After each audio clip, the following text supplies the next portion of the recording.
नमस्कार दोस्तों। स्वागत है आप सब लोगों का बेसिक एजुकेशन के ऑनलाइन यूट्यूब प्लेटफॉर्म पर।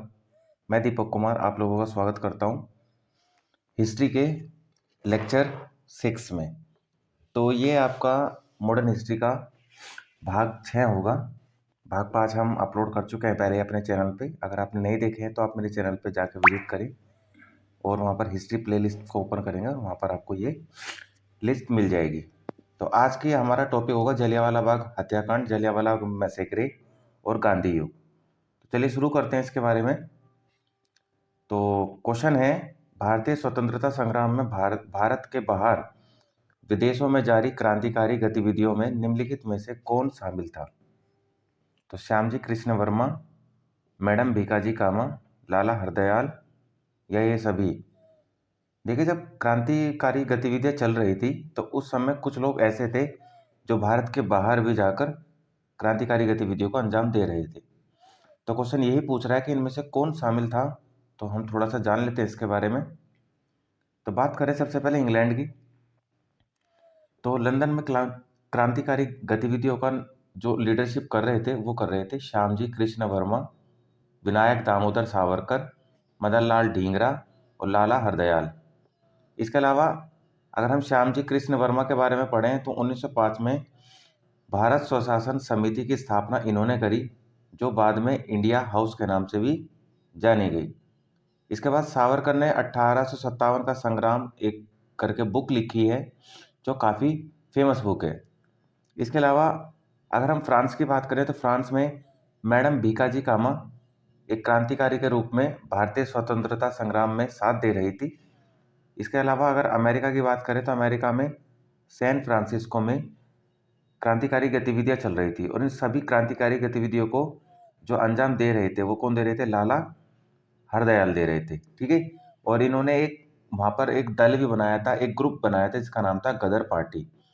तो एग्जाम में कई बार आता है कि गदर पार्टी के संस्थापक कौन है? तो लाला हरदयाल है।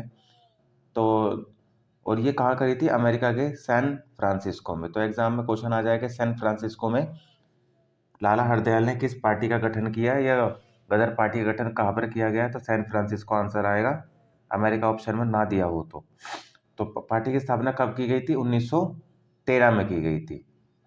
इसके अलावा एक घटना तो यहाँ पर आपका जो है लाला हरदयाल भी आ गया है, मदन लाल ढींगरा भी आ गए हैं, विनायक दामोदर सावरकर भी आ गए हैं, श्यामजी कृष्ण वर्मा भी आ गए हैं और आपकी मैडम भीकाजी कामा भी आ गई है। यानी इसका मतलब आपके तीनों आ गए हैं। ठीक है। तो आंसर क्या होगा? ये सभी। एक घटना आपकी जो है इतिहास में बहुत बड़ी घटना के नाम से जानी जाती है, कामागाटा मारू। कामागाटा मारू की घटना जो है आपकी 1914 के आसपास ये घटित होती है। और पंजाब के क्रांतिकारी होते हैं बाबा गुरदीप सिंह। बाबा गुरदीप सिंह जो होते हैं ये जापान से एक शिप जो है किराए पे लेते हैं जिसका नाम होता है कामागाटा मारू। और उस शिप में लगभग साढ़े तीन सौ लोगों को भरकर ये कहाँ पहुँचते हैं? कनाडा। कनाडा पहुँचने के बाद में कनाडाई गवर्नमेंट इनको वहाँ से उतरने से मना कर देती है। वापस शिप में बैठकर कोलकाता बंदरगाह में पहुँचते हैं। वहाँ पर इनकी मुठभेड़ ब्रिटिश सैनिकों से होती है और इसी मुठभेड़ में बाबा गुरदत्त सिंह तो वहाँ से भागने में कामयाब हो जाते हैं, पर जो दूसरे क्रांतिकारी थे वो वहाँ पर फंस जाते हैं। इनमें से 22 लोग मारे जाते हैं और बाकी को पकड़ के जेल में डाल दिया जाता है। जो घटना घटी हुई, इसी घटना को कामागाटा मारू घटना 1914 के नाम से जाना जाता है। और ये 1914 का वो समय है जब देश दुनिया में वर्ल्ड वॉर फर्स्ट आपका स्टार्ट हो गया था। वर्ल्ड वॉर फर्स्ट का समय जो है 1914 से लेकर 1918 के बीच का है। इसके बाद में भारत में दिल्ली दरबार कितनी बार लगाया गया? तो भारत में दिल्ली दरबार तब लगाया जाता था जब इंग्लैंड के राजा या रानी भारत आया करते थे। तो भारत में दिल्ली दरबार 3 बार लगाया जा चुका है। तो देख लेते हैं दिल्ली दरबार क्यों इम्पोर्टेंट है। तो दिल्ली दरबार जो है ब्रिटिश साम्राज्य में 1877, 1903 और 1911 3 बार लगाया गया। तीनों राजशाही दरबारों में राज्याभिषेक का जश्न मनाया गया। सबसे पहले रानी विक्टोरिया को भारत की महारानी घोषित किया गया सबसे पहले में, और उन्हें केसर ए हिंद की उपाधि दी गई। इसके अलावा दूसरे ने अपने बेटे किंग एडवर्ड सेवंथ को भारत का सम्राट घोषित किया 1903 में, और तीसरे में किंग जॉर्ज फिफ्थ को इंग्लैंड का सम्राट घोषित किया गया। ठीक है। इसके अलावा भारत की राजधानी को नई दिल्ली बनाया गया इसी 1911 के, जो आपका दिल्ली दरबार होता है, तो इस दरबार में दिल्ली को भारत की नई राजधानी घोषित कर दिया गया, और जो बंगाल विभाजन आंदोलन था इसको भी खत्म कर दिया गया। अब हमारी राजधानी जो है कोलकाता से ट्रांसफर करके दिल्ली कर दी गई थी, और ये घोषणा किसने करी? उस समय के सम्राट जॉर्ज फिफ्थ ने करी थी। ठीक है। नेक्स्ट है आपका, what type of movement was carried out at the national level in India before the Gandhian phase, यानी गांधीवादी चरण के से पहले भारत में राष्ट्रीय स्तर पर किस प्रकार का आंदोलन चलाया जा रहा था? होम रूल लीग, स्वदेशी आंदोलन, बंग भंग आंदोलन, या इनमें से कोई नहीं? तो देखिए, बात हो रही है राष्ट्रीय स्तर की, नेशनल लेवल की, और जो आपका बंग भंग था ये बंगाल वाले रीजन तक सीमित था, स्वदेशी भी इसी के साथ सीमित था। जो होम रूल था, होम रूल भी कुछ हिस्से से सीमित था, और जो दूसरी होम रूल की ब्रांच थी ये पूरे भारत में फैली हुई थी। तो हम आंसर लगा सकते हैं होम रूल लीग। तो होम रूल लीग के बारे में थोड़ा सा जान लेते हैं। होम रूल लीग भारत में बहुत बड़ा आंदोलन साबित हुआ गांधीवादी चरण से पहले। इसकी शुरुआत आयरिश वुमेन एनी बेसेंट और बाल गंगाधर तिलक के द्वारा की गई। बाल गंगाधर तिलक 1915 में जब जेल से छूट के वापस आए तो एनी बेसेंट के साथ मिलकर उन्होंने होम रूल मूवमेंट में साथ निभाया। अगर हम बात करें होम रूल मूवमेंट को स्टार्ट करने के कारण क्या क्या रहे, किस कारण से ये मूवमेंट स्टार्ट हुआ, तो 1909 के जो पार्लियामेंटो सुधार आए थे जिसमें मुस्लिमों को अलग से निर्वाचन क्षेत्र दिया गया था, जिस कारण से कांग्रेस के बहुत बड़े नेताएं, जिसे नरमपंथी नेताओं के नाम से जानते हैं, वो सरकार से बहुत बड़ी निष्ठा रखे थे, और निष्ठा उनकी टूट गई कि अंग्रेज जो है डिवाइड एंड रूल की पॉलिसी खेल रहे हैं। इसके अलावा प्रथम विश्व युद्ध में भारतीयों संसाधनों का खुलकर यूज़ किया फर्स्ट वर्ल्ड वॉर में अंग्रेजों ने, और जो नरमपंथी थे उनको ये आशा थी, लोगों को भी आशा थी कि अंग्रेज जो है अब हमारा साथ निभाएंगे, पर ऐसा हुआ नहीं। अंग्रेज और ज़्यादा ज़्यादा टैक्स लगा रहे थे, ज़्यादा ज़्यादा कानून बना रहे थे, जिससे कि जो इंडियंस थे वो ब्रिटिशर्स के खिलाफ होते चले गए। इसके अलावा होम रूल मूवमेंट जो था, इस मूवमेंट का मोटो जरूर पूछा जाता है, तो इस मूवमेंट का मोटो था स्वशासन।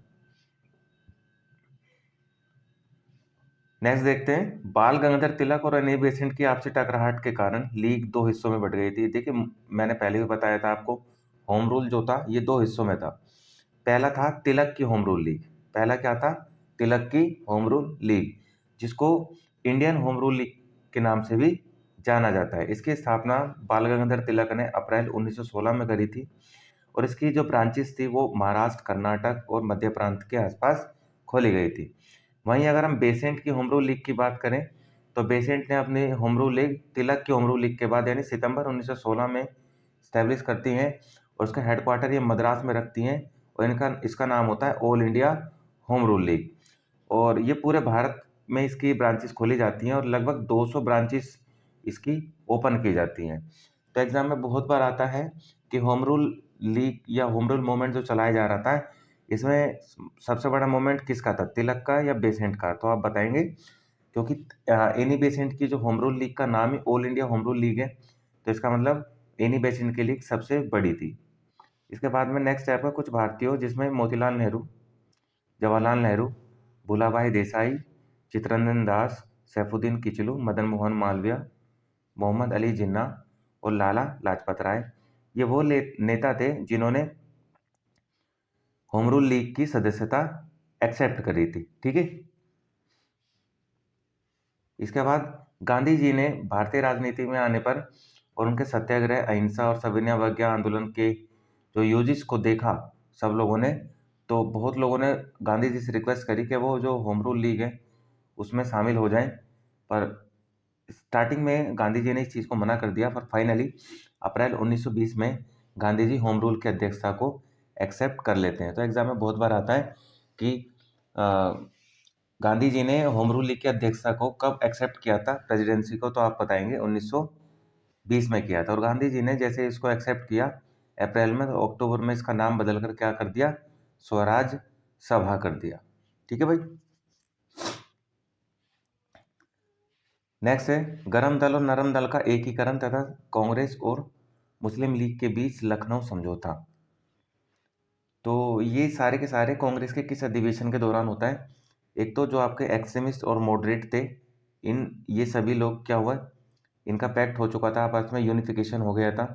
इसके अलावा लखनऊ पैक्ट जो हुआ था आपका, वो कांग्रेस और मुस्लिम लीग के बीच हुआ था। ठीक है भाई, किसके बीच हुआ था? कांग्रेस और मुस्लिम लीग के बीच हुआ था। तो वो पूछ रहा है कि कब हुआ था, तो भाई आंसर है आपका 1916। तो इन दोनों के बारे में जान लेते हैं। तो 1916 में कांग्रेस का लखनऊ अधिवेशन होता है, जहां पर इसकी अध्यक्षता कौन करती हैं? अंबिका चरण मजूमदार करते हैं। ठीक है भाई। इसके अलावा इस अधिवेशन में गरम दल और नरम दल दोनों एक साथ आ जाते हैं, जो कि 1907 में अलग अलग हो गए थे। इसके अलावा कांग्रेस के लखनऊ अधिवेशन के दौरान कांग्रेस और मुस्लिम लीग पहली बार एक साथ आते हैं किसी किसी भी राष्ट्रीय मंच पर। और इसके क्या क्या नुकसान, क्या क्या फायदे होते हैं? तो फर्स्ट हेडिंग है आपका कि किस कारण मुस्लिम लीग कांग्रेस के साथ लखनऊ समझौते को मंजूरी देती है। ऐसा क्या कारण रहा कि मुस्लिम लीग, जो कि बिल्कुल भी कांग्रेस के साथ नहीं आना चाहती थी, वो कांग्रेस के इतने साथ आकर राष्ट्रीय मंच पर उसका साथ देने की बात करती है। नंबर एक, 1912-13 में बाल्कन युद्ध होता है। और इस बाल्कन वॉर में जो टर्की होता है, टर्की की सहायता ब्रिटेन बिल्कुल नहीं करता है और बिल्कुल करने से मना करता था, जिससे जो मुस्लिम लोग होते हैं वो अंग्रेजों के खिलाफ हो जाते हैं और अंग्रेजों से नफरत करने लगते हैं। सेकंड था ब्रिटिश द्वारा अलीगढ़ मुस्लिम विश्वविद्यालय की स्थापना और उसे सहायता देने से इनकार कर देना। तो ब्रिटिश सरकार ने जो अलीगढ़ मुस्लिम यूनिवर्सिटी थी उसकी स्टैब्लिशमेंट और उसे किसी भी प्रकार की गवर्नमेंट रिलीफ देने से मना कर दिया था, जिससे अंग्रेजों के खिलाफ जो है मुस्लिम खड़े हो गए थे। और आगे जाके जब टर्की का विभाजन होता है, जब टर्की को दो हिस्सों में डिवाइड कर देता है, तब एक नया मोमेंट स्टार्ट होता है जिसको बोलते हैं खिलाफत आंदोलन। अब देखते हैं लखनऊ समझौता जो हुआ था, इसके क्या क्या रिजल्ट निकले। नंबर एक, कांग्रेस ने मुस्लिम लीग के द्वारा द्विराष्ट्रीय सिद्धांत को पहली बार मान्यता दी। और ये द्विराष्ट्रीय सिद्धांत ही था जो आगे जाकर इंडिया और पाकिस्तान के बंटवारे का कारण बना। इसके अलावा कांग्रेस ने मुस्लिम लीग के लिए सेपरेट इलेक्टोरेट जो सीट है उसकी वकालत को एक्सेप्ट कर लिया और अलग से पृथक निर्वाचन दे दिया। इसके अलावा निर्वाचन हेतु सांप्रदायिक चुनाव व्यवस्था को एक्सेप्ट किया गया। यानी सांप्रदायिक चुनाव का मतलब होता है कि आपकी सेपरेट इलेक्टोरेट सीट है और आपके जो धर्म, आपके जो जाति से रिलेटेड लोग हैं वो आपको वोट दें, आपकी सीट भी अलग से प्रिजर्व की जाए। नेक्स्ट, मोंटेग्यू चेम्सफोर्ड सुधार कब पारित हुए? मोंटेग्यू चेम्सफोर्ड सुधार, तो मोंटेग्यू चेम्सफोर्ड सुधार पारित होते हैं आपके 1919 में। पर उससे पहले हमें ये पता होना चाहिए कि मोंटेग्यू कौन थे। तो मोंटेग्यू उस समय के एसोस हुआ करते थे। और चेम्सफोर्ड कौन थे? चेम्सफोर्ड हमारे उस समय के वायसराय हुआ करते थे। ठीक है, क्या हुआ करते थे? वायसराय हुआ करते थे। तो मोंटेग्यू चेम्सफोर्ड सुधारों को हम गवर्नमेंट ऑफ इंडिया एक्ट भी बोलते हैं। क्या बोलते हैं? गवर्नमेंट ऑफ इंडिया एक्ट के नाम से भी जानते हैं। चलो जान लेते हैं इनके बारे में थोड़ा सा। 1917 में मोंटेग्यू अगस्त घोषणा के बाद, ठीक है, 1917 में मोंटेग्यू एक घोषणा करते हैं जिसको अगस्त घोषणा कहते हैं। इसके बाद जुलाई 1918 में मोंटेग्यू चेम्सफोर्ड रिपोर्ट पेश की जाती है। और आगे चलकर 1919 में यही मोंटेग्यू चेम्सफोर्ड रिपोर्ट जो है भारत सरकार अधिनियम या मोंटेग्यू चेम्सफोर्ड रिफॉर्म्स के नाम से जानी जाती है। तो भारत सरकार अधिनियम 1919 बनने के कारण क्या क्या थे? नंबर एक, मार्लियामेंटो रिफॉर्म जो कि 1909 में आए थे। इसमें कांग्रेस के जो नरम दल के नेता थे वो इस पार्लियामेंट्री रिफॉर्म से बिल्कुल भी सेटिस्फाई नहीं थे, क्योंकि इसमें मुस्लिमों को अलग से इलेक्टोरेट सीट दी गई थी, सांप्रदायिक निर्वाचन दिया गया था। इसके अलावा भारतीयों को स्वशासन की बढ़ती हुई तीव्र मांग। देखिए, स्वशासन का या स्वराज्य का जो नारा था वो होम रूल ने दे ही दिया था। और इंडियन सब चाहते थे कि अब जो रूल करना है वो हम करेंगे, हमें सारी रूलिंग जो पावर है वो हमारे हाथों में दे दी जाए। तो कहीं ना कहीं इंडियंस बढ़ रहे, अपनी मांग को बढ़ा रहे थे और ब्रिटिशर्स इस चीज़ को देख ही रहे थे तक। और इन सभी चीज़ों को कम करने के लिए ब्रिटिशर्स मोंटेग्यू चेम्सफोर्ड रिफॉर्म्स जो कि 1919 में आते हैं उनको लेके आते हैं। तो मोंटेग्यू चेम्सफोर्ड रिफॉर्म्स था, तो इसकी इंपॉर्टेंस क्या थी, इसकी विशेषताएं क्या हैं। तो भारत के अंदर द्वैध शासन व्यवस्था को इसने स्टार्ट करा, ठीक है। और भारत के अंदर जो द्वैध शासन व्यवस्था है, द्वैध शासन का होता है डायरकी सिस्टम, जहाँ पर दो लोगों का शासन होता है, दो संस्थाओं का, दो बॉडीज का शासन होता है। तो भारत में द्वैध शासन जो प्रणाली है, जो सिस्टम है, इसको इंट्रोड्यूस सबसे पहले लियोनेल कॉर्टिस ने किया था, ठीक है। किसने किया था? लियोनेल कॉर्टिस ने सबसे पहले इसको इंट्रोड्यूस करने का काम किया था। नेक्स्ट, प्रांतीय विषयों को दो भागों में बांटा गया, आरक्षित और हस्तांतरित, रिजर्व और ट्रांसफर लिस्ट बनाई गई, जिसमें रिजर्व लिस्ट जो है गवर्नर जनरल के हाथों में रहा करता था और आरक्षित जो है जो प्रांतीय मंत्री हैं उनको सौंप दिए गए थे। इसके अलावा जो आपका वोटिंग राइट्स हैं, मताधिकार है, इसमें वृद्धि करी गई और पहली बार महिलाओं को सीमित संख्या में वोट का अधिकार दिया गया, यानी पहली बार महिलाओं को वोट का अधिकार मिला। इसके अलावा गवर्नर जनरल जो हुआ करते थे, उनको जो बजट हुआ करता था उसको एक्सेप्ट नहीं करने का पावर दी गई, वो प्रस्ताव को अस्वीकार भी कर सकते थे और किसी भी टॉपिक पर अध्यादेश जारी कर सकते थे। इसके अलावा प्रांतीय विधानसभा के सदस्य बजट को अस्वीकार कर सकते थे। ये प्रांतीय जो विधानसभा के सदस्य हुआ करते थे, जो कि पहले इन लोगों को ये पावर नहीं थी, अब इनको ये पावर दे दी गई थी। इसके अलावा केंद्र और राज्य में या केंद्र के अंदर द्वैध शासन व्यवस्था को स्टार्ट किया गया। तो देखिए, कई बार पूछा जाता है सेंटर और स्टेट में डायरकी सिस्टम को कब और कहाँ स्टार्ट किया गया। तो सेंटर लेवल पर डायरकी सिस्टम को स्टार्ट किया मोंटेग्यू चेम्सफोर्ड एक्ट ने, ठीक है। इसके अलावा राज्य परिषद का कार्यकाल 5 साल और जो केंद्रीय परिषद थी आपकी, सेंट्रल काउंसिल जो थी, उसकी उसका जो टेन्योर था उसका 3 साल करा गया और जो स्टेट काउंसिल थी उसका कार्यकाल 5 साल का किया गया। इसके अलावा सरकार की स्थायी समितियों में लोक लेखा समिति बनाई गई। लोक लेखा समिति बहुत बड़ी समिति है हमारी पार्लियामेंट की, ठीक है। और इस समिति में 22 लोग होते हैं। इन 22 लोगों में 15 लोग तो आते हैं लोकसभा से और 7 आते हैं आपके राज्यसभा से। लोक लेखा समिति जो है भारत की जो सीएजी होते हैं, कैग होते हैं, उनकी रिपोर्ट का विश्लेषण करती है, ठीक है। नेक्स्ट, भारत आने के बाद गांधी जी ने किस मुख्य आंदोलन को अपना योगदान दिया? सबसे ज़्यादा किस आंदोलन को अपना योगदान दिया गांधी जी ने? तो भाई चंपारण को दिया, खेड़ा को दिया, अहमदाबाद को दिया या असहयोग आंदोलन को दिया? किसको दिया? किस मुख्य आंदोलन में अपना योगदान दिया? सबसे पहले की बात हो रही है, ठीक है। तो सबसे पहले गांधी जी कहाँ आए थे? चंपारण में आए थे। बाकी सभी आंदोलनों में गांधी जी का साथ रहा है, तो एक एक को पढ़ लेते हैं। तो महात्मा गांधी का जन्म 1869 के गुजरात के पोरबंदर में होता है। गांधी जी की शुरुआती शिक्षा गुजरात में ही होती है और आगे की शिक्षा के लिए वो इंग्लैंड चले जाते हैं, जहाँ से वो बैरिस्ट्री करके आते हैं, वकील बन के आते हैं। और भारत आने के बाद गुजरात के एक व्यापारी दादा अब्दुल्ला, जो कि एक बहुत बड़े व्यापारी थे, उनका कुछ केस चला हुआ था अफ्रीका के अंदर और उनके केस को लड़ने के लिए, उनके कहने पर, उनके मुकदमे की पैरवी करने के लिए गांधी जी जो है 1892 में अफ्रीका चले जाते हैं और वहाँ से जाने के बाद ये 1915 में वापस भारत आते हैं।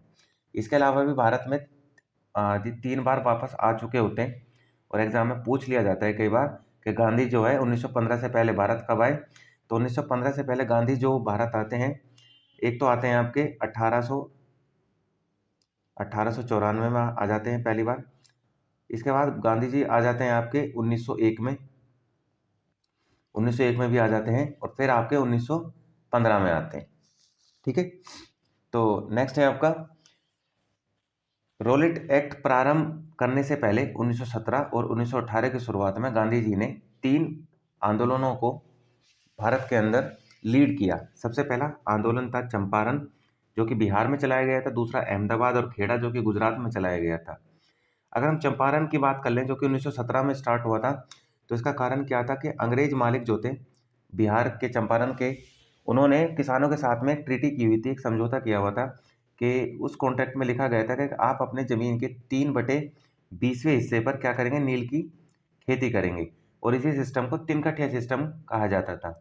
नील की खेती करने से किसानों की जमीन बंजर हो जाती थी, जिससे किसान अंग्रेजों के खिलाफ हो गए थे। और इसी चंपारण में एक लोकल लीडर हुआ करते थे, राजकुमार शुक्ल। राजकुमार शुक्ल ने जब गांधी जी को चंपारण बुलाया तो गांधी जी ने चंपारण सत्याग्रह में हिस्सा बनते हुए चंपारण को अंग्रेजों से मुक्त कराया। और गांधी जी ने पहली बार भारत के अंदर अपने सविनय अवज्ञा आंदोलन की शुरुआत जो है चंपारण सत्याग्रह के दौरान ही करी। एग्जाम में कई बार पूछा जाता है। इसके बाद में अहमदाबाद मिल हड़ताल 1918 में होती है। इसमें बोनस प्लेग को लेकर मिल मालिक और मजदूरों के बीच में विवाद बढ़ जाता है। इसमें गांधी जी के जो विचार थे उनके अनुसार बोनस को 35% पर मजदूर और मिल मालिकों के बीच में मीडिएट रास्ता निकालकर एक्सेप्ट कर लिया जाता है और अहमदाबाद मिल जो हड़ताल थी खत्म हो जाती है। इसके बाद में खेड़ा सत्याग्रह स्टार्ट होता है जो कि 1918 में ही होता है। इस समय जो अकाल पड़ जाता है, ठीक है, क्या पड़ जाता है? अकाल, ड्रोट वाली सिचुएशन आ जाती है। और इस अकाल पड़ने से गुजरात के जो खेड़ा के किसान थे उनकी फसल जो होती है ना वो बर्बाद हो जाती है। और फसल बर्बाद होने के कारण ब्रिटिश सरकार से वो चाहते थे कि वो उस साल का राजस्व जो है वो माफ़ कर दे। क्योंकि ब्रिटिश सरकार राजस्व को माफ़ नहीं करती है तो अंग्रेज जो है ब्रिटिश जो किसान थे वो अंग्रेजों के खिलाफ हो जाते हैं। और इसी लड़ाई को जो है जब गांधी जी इसमें मीडिएटर बन के आते हैं तो फाइनली खेड़ा सत्याग्रह को खत्म करवा देते हैं और जो राजस्व था उस साल का उसको माफ करवा देते हैं। इसके बाद बात करें गांधी जी जो थे पहली बार खेड़ा सत्याग्रह में अपने असहयोग का इस्तेमाल करते हैं। पहले एनसीएम का इस्तेमाल सबसे पहले गांधी जी 1920 से पहले खेड़ा में कर लेते हैं। और इसी मोमेंट के दौरान गांधी जी को सरदार वल्लभ भाई पटेल से मुलाकात होती है। तो एग्जाम में कई बार आ जाता है सरदार वल्लभ भाई पटेल से गांधी जी की मुलाकात कब हुई, तो आप बताएंगे 1918 में खेड़ा सत्याग्रह के दौरान। नेक्स्ट, इतिहास में किस कानून को बिना अपील, बिना दलील और बिना वकील का कानून कहा जाता है? तो रोलेट एक्ट जो था उसको बिना अपील, बिना वकील और बिना दलील का कानून भी कहा जाता है। कैसे कहा जाता है, नेक्स्ट देखते हैं। 1919 में देश में फैल रही राष्ट्रीयता की भावना तथा क्रांतिकारी गतिविधियों को कुचलने के लिए ब्रिटेन की सरकार ने रोलेट एक्ट बनाया और जिसके अध्यक्ष जो थे वो कौन थे? सर सिडनी रोलेट हुआ करते थे। तो भारतीयों ने इस कानून को काला कानून कहकर भी बुलाया है क्योंकि इसमें किसी को भी शक के आधार पर पकड़ के जेल में डाल दिया करते थे और इस पे कोई मुकदमा भी नहीं चला सकते थे। और गांधी जी ने इस एक्ट के विरोध में सत्याग्रह भी स्टार्ट किया था। इस एक्ट को बिना अपील, बिना दलील और बिना वकील का कानून कहा जाता है। नेक्स्ट, इस रोलेट एक्ट के बाद हुआ क्या? तो इस रोलेट एक्ट के बाद हुआ आपका जलियांवाला बाग मैसेक्रे जो कि अप्रैल 1919 में होता है। होता क्या है कि 13 अप्रैल 1919 को जलियांवाला बाग जो कि पंजाब के अमृतसर में होता है, वहाँ के राष्ट्रवादी नेता सैफुद्दीन किचलू और डॉक्टर सत्यपाल को गिरफ्तार कर लिया जाता है। और इनकी गिरफ्तारी के विरोध में कुछ लोग जलियांवाला बाग में इकट्ठे होते हैं और उस समय पंजाब के अमृतसर में धारा 144 लागू कर दी गई थी। तो अंग्रेजों को जब पता लगता है कि धारा 144 लागू होने के बाद भी इंडियन जो है हमारे कानून को फॉलो नहीं कर रहे हैं तो बहुत गुस्सा हो जाते हैं। और सर ओ डायर, ठीक है, उस समय के लेफ्टिनेंट गवर्नर ओ डायर जो होते हैं वो रेजिनल्ड डायर जो होते हैं पंजाब उस समय डीआईजी होते हैं पुलिस के, उनको आदेश देते हैं कि आप जाइए और भीड़ को तितर बितर करिए। जैसे डायर वहाँ पहुँचते हैं देखते हैं कि बहुत सारी भीड़ होती है और डायर इस चीज़ को देख के बहुत आग बबूला हो जाता है और इसी आग बबूले में वो अपने सैनिकों को आदेश देता है गोली चलाने का, जिसमें 1000 लोग जो हैं वो मारे जाते हैं और सैकड़ों लोग घायल हो जाते हैं।